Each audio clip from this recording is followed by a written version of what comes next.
It's now my deep pleasure and honor to introduce the President of the European Commission, Ursula von der Leyen.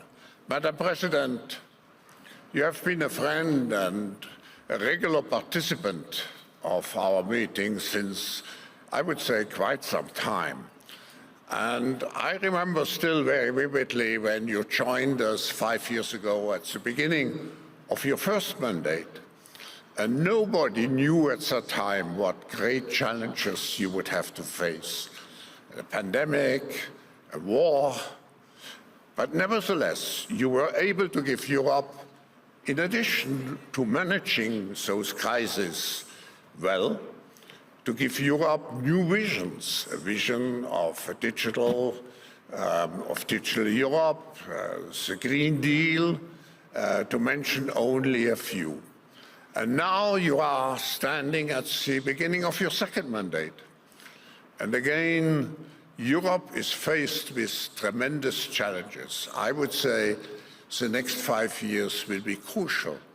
Either we come out as a very reinforced Europe, which is still the second largest global economy. And if I look at population, I think we are number 3. I'm sure that under your leadership, Europe will be not marginalized. What could happen? But Europe will be strengthened during your second mandate. And for this reason, you can imagine how much we are looking forward to your speech. Welcome, Ursula.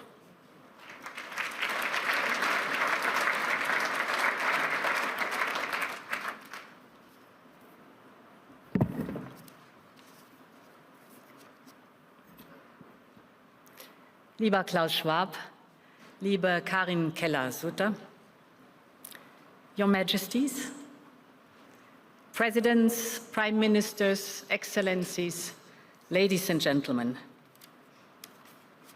The first quarter of the century has come to an end, and it has brought about a sea change in global affairs. This century started with great expectations. 25 years ago, the era of hyperglobalization was nearing its peak. As supply chains went global, hundreds of millions of people were being lifted out of poverty, especially in India and China. In America, the dot-com boom was at its height, symbolizing the optimism of a connected global world, in which technology was seen as an unambiguous force for prosperity and peace. With Russia making the G7, G8, democracy was ascendant across the world. You might recall that some even said it was the end of history. In our European Union, our single currency, the euro, was about to bring our people and economies much closer together. The global economy reaped the dividends. And here in Davos, world leaders discussed how global cooperation and technology could help the fight against poverty and disease. It was the promise of a more integrated and cooperative world. 25 years on, has this promise been fulfilled? Well, the world today is still nearly as connected as ever, but it has also started fracturing along new lines. On the one hand, since the year 2000, the volume of global trade has doubled, although trade within regional blocs is now expanding faster than trade between them. It is common that a chip is designed in the United States, built in Taiwan with European machines, packaged in Southeast Asia, and assembled in China.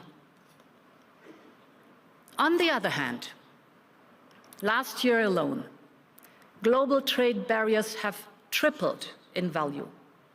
International trade institutions have often struggled to address the challenges posed by the rise of non-market economies that compete at a different set of rules. Innovation continues to flourish with advances in AI, quantum computing, and clean energy, poised to change our way of life and work. But technology controls have also quadrupled in recent decades. Our supply chain dependencies are at times weaponized, as shown by Russia's energy blackmail, or exposed as brittle when global shocks, such as the pandemic, emerge without warning.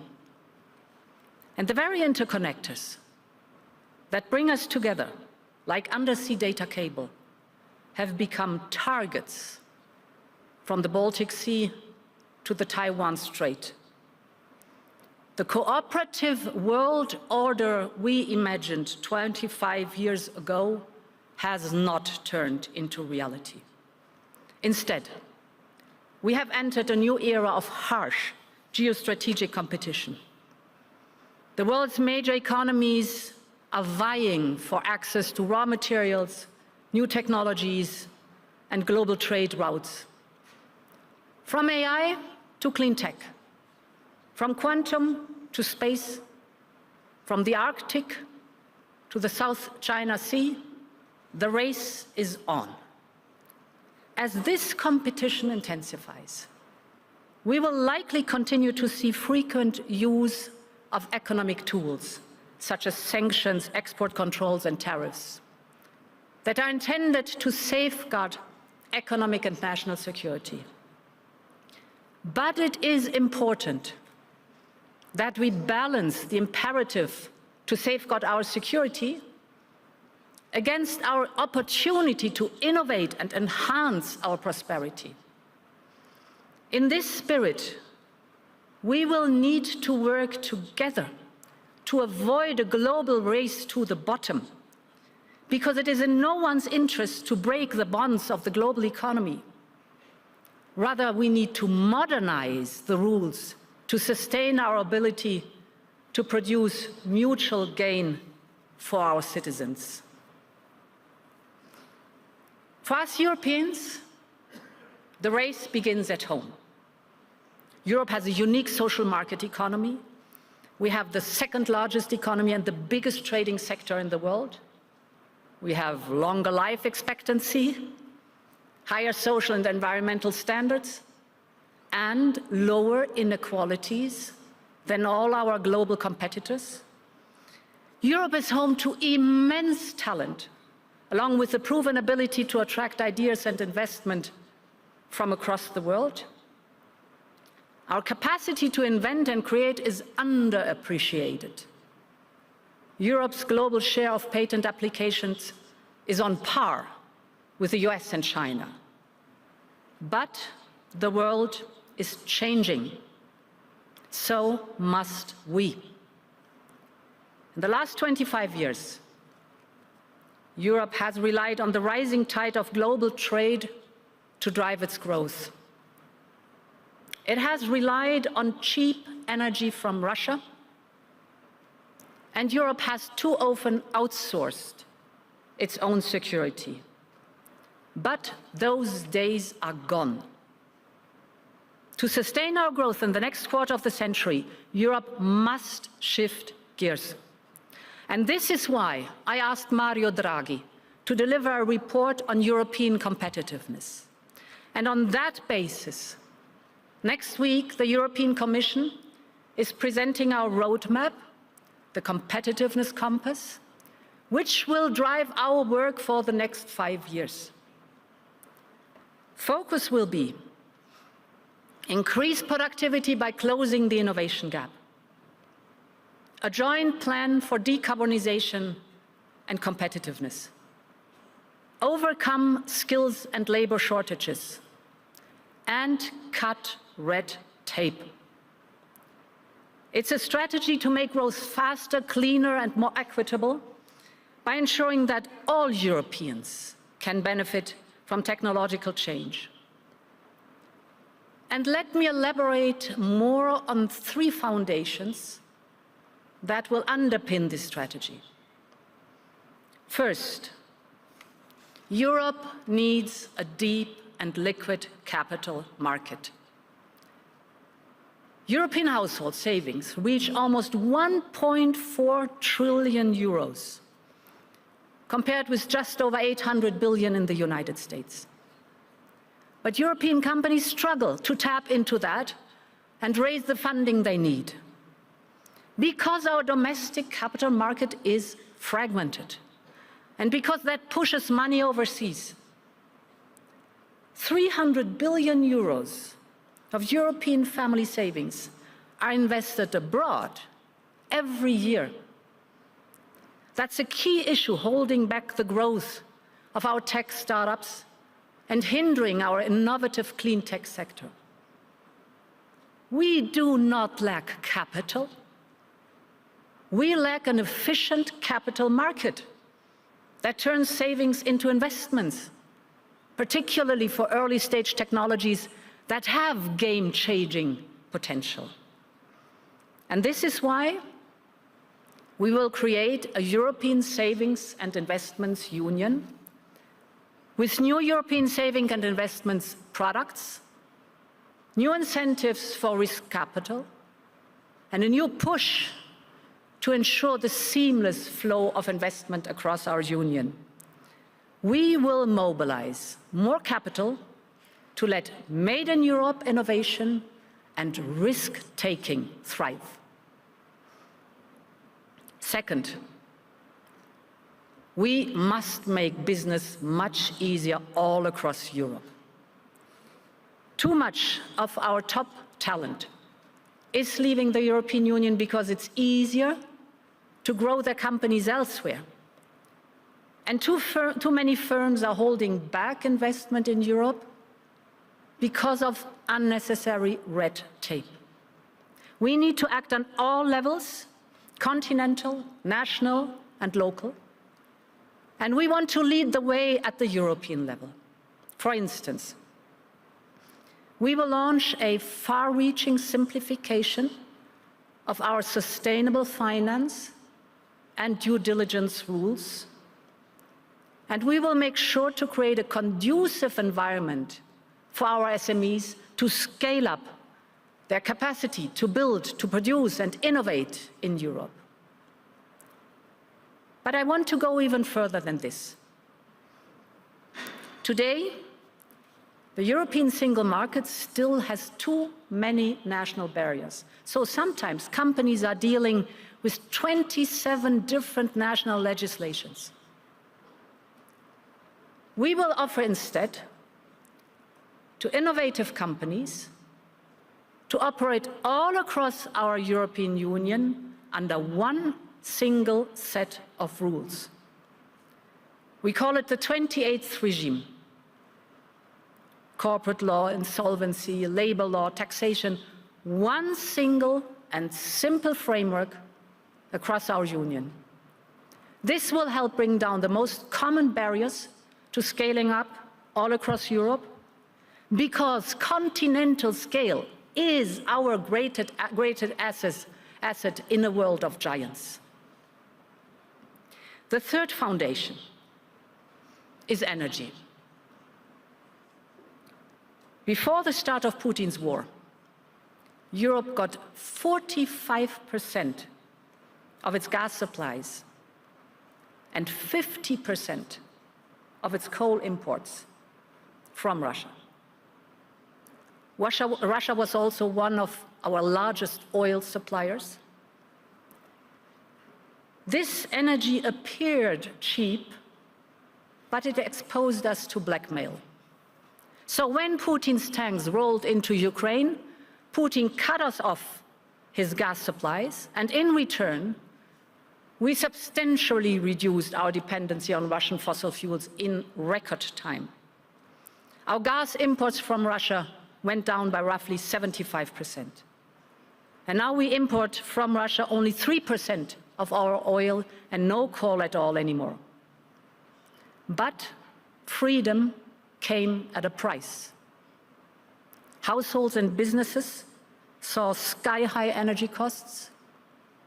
and bills for many are yet to come down. Now the competitiveness depends on getting back to low and stable energy prices.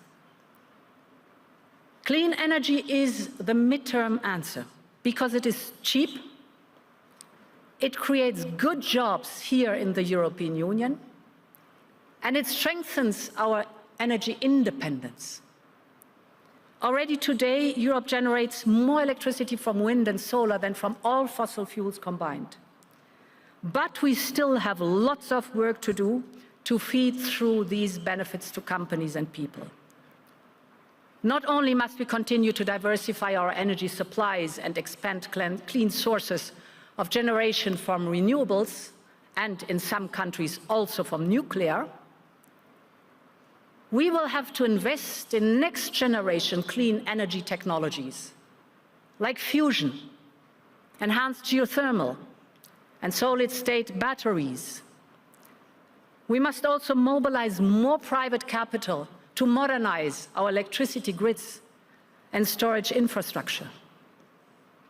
We must remove the remaining barriers to our energy union, and we must better connect our clean and low-carbon energy systems.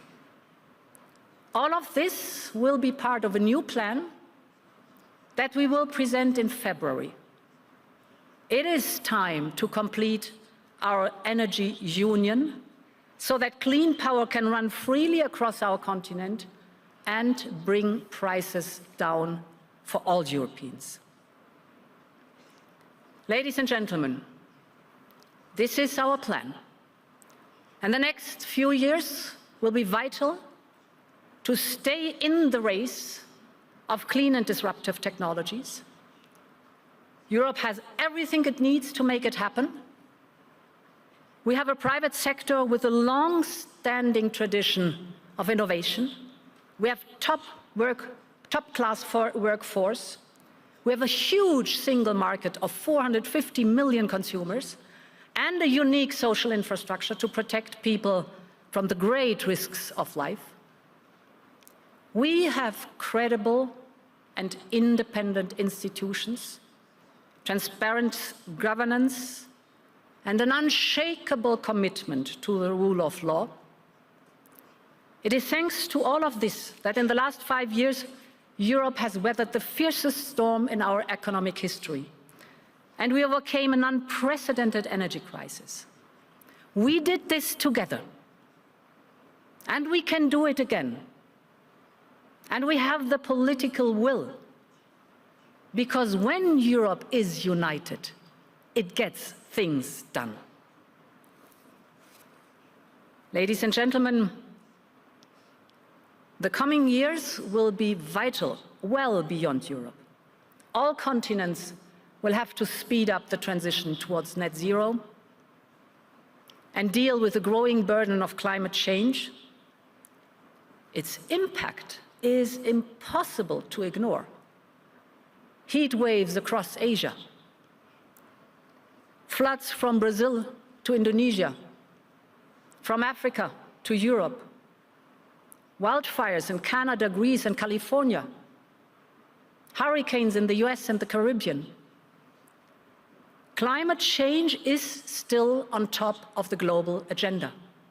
From decarbonizing to nature-based solutions, from building a circular economy to developing nature credits, the Paris Agreement continues to be the best hope for all humanity. So Europe will stay the course and keep working with all nations that want to protect nature and stop global warming. Likewise, all continents will have to grasp the opportunities of AI and manage its risks. On challenges like these, we are not in a race against each other, but we are in a race against time. Even in a moment of harsh competition, we need to join forces. And Europe will seek cooperation, not only with our long-time like-minded friends, but with any country we share interests with. Our message to the world is simple. If there are mutual benefits in sight, we are ready to engage with you. If you want to upgrade your clean tech industries, if you want to upscale your digital infrastructure, Europe is open for business. And as great power competition intensifies, I see a growing appetite across the world to engage more closely with us. In the last 2 months, we concluded new partnerships with Switzerland, Mercosur, and Mexico. This means that 400 million Latin Americans will soon be engaged in a privileged partnership with 450 million Europeans. These deals were in the making for years, if not decades. So, why are they all happening today? It is not only because Europe is a large and attractive market, but because with Europe, what you see is what you get. We play by the rules. Our deals have no hidden strings attached. And while others are only interested in exporting and extracting, we want to see local industries flourish in our partner countries, because this is also in our interest. It is how we diversify our supply chains. And this is why Europe's offer is so attractive all across the world.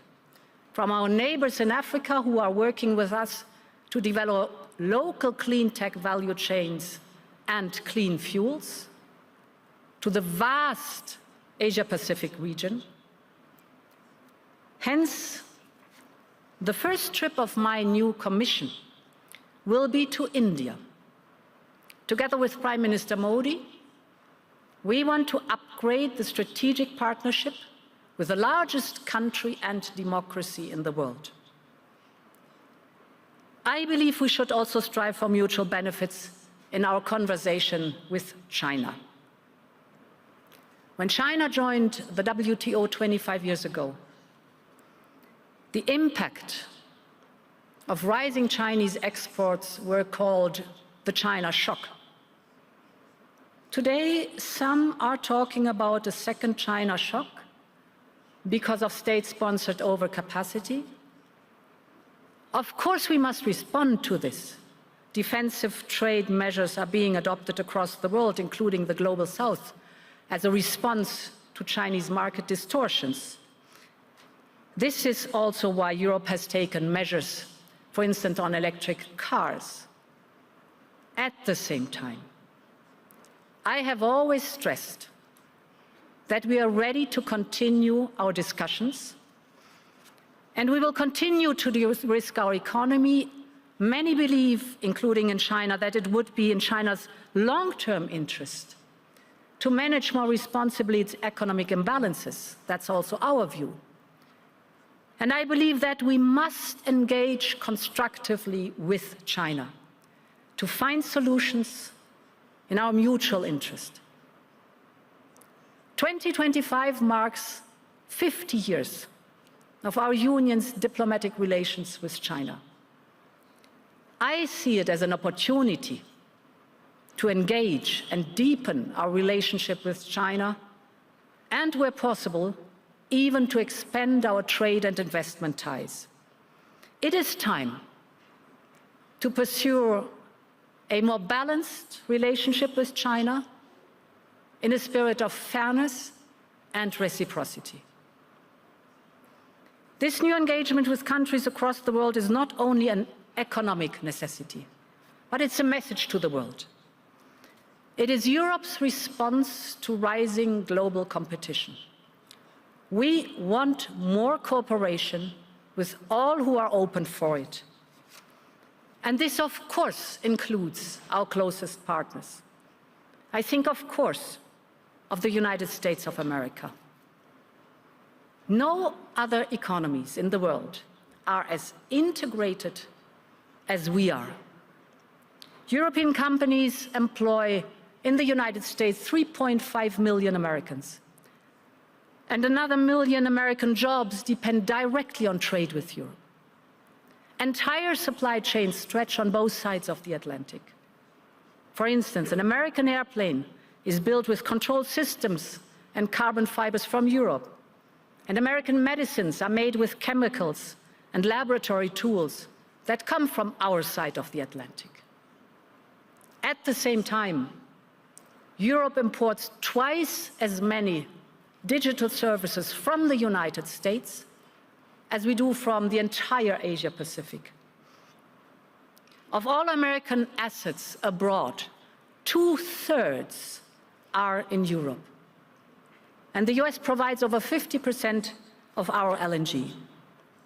The trade volume between us is 1.5 trillion euros, representing 30% of global trade.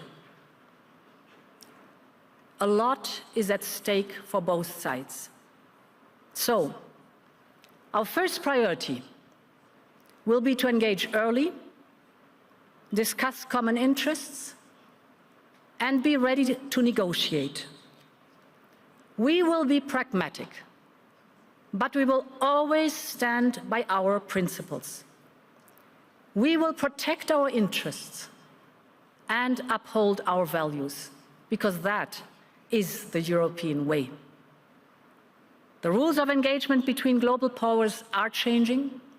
We should not take anything for granted.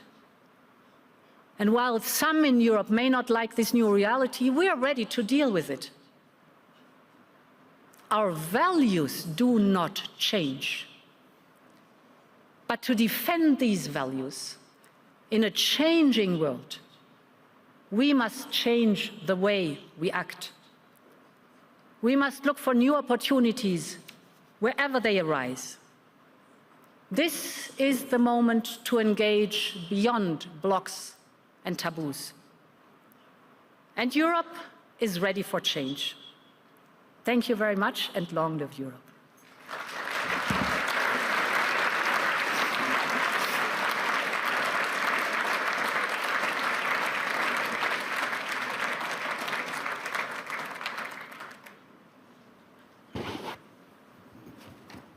Thank you very much, Madam President. This was really a demonstration of what I called constructive optimism. Yes, indeed.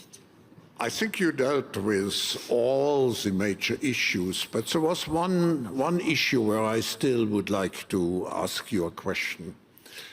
We may face reduced American engagement in Ukraine. What will be the consequence for Europe, and how do you see Europe's role in the ongoing war in Ukraine? Yeah, thank you very much, Klaus. I think we should never forget where it all started. Ukraine is a sovereign country, and Ukraine determined its own future by asking for accession to the European Union. That's where it all started, and the response was an invasion by its neighbor, Russia. Secondly, I think we should also never forget in the European Union that this is not only about the security of Ukraine, but it's also about the European security. And the third point is, no one wants more peace than the people of Ukraine. But what they want is a just and a lasting peace. What they don't want is a frozen conflict that erupts again a little time later. I have witnessed over the last 3 years how Ukraine is working hard for the accession to the European Union. It's amazing to see the speed in which they work on heavy, difficult reforms while fighting a war.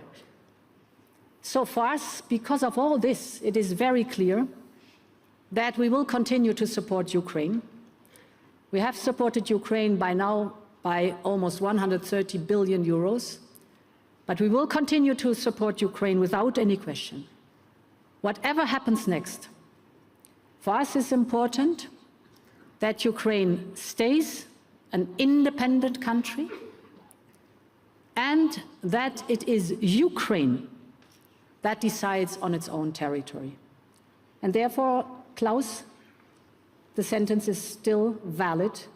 We stand by Ukraine for as long as it takes. Thank you.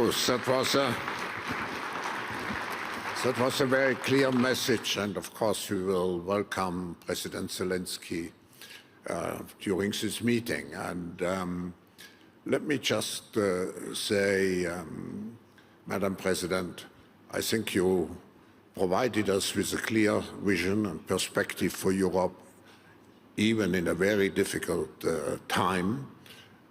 But we can look to the future of Europe with, I would repeat, with constructive and pragmatic optimism. Thank you for what you're doing, and we wish you, on behalf of all the audience, we wish you all the best for the mandate for the next 5 years to come.